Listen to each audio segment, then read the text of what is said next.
Okay, this is video 6B. So this is the final step. This is you're done with your project, you're ready to turn it in.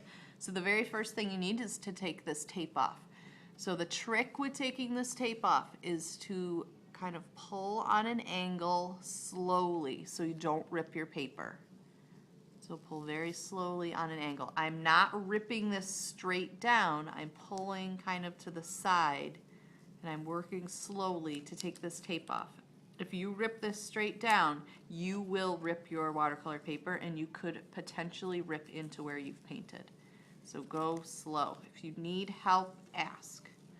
Okay, ask me or ask a friend. All right, I'm gonna keep working on this.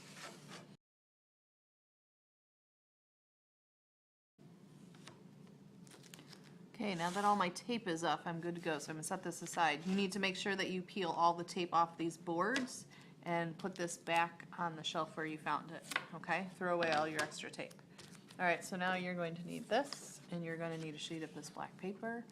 So you're gonna wanna get this nice and centered on here. We're gonna use loops of masking tape to attach this. So I'm gonna get four pieces of tape would probably work better. I'm gonna make little tape loops. Put them in the corners.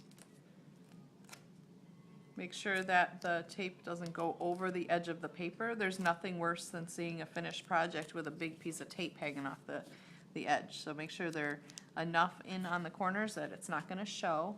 Then you're going to center this on your paper. Sometimes I like to stand up so I can see better. Okay, push down carefully.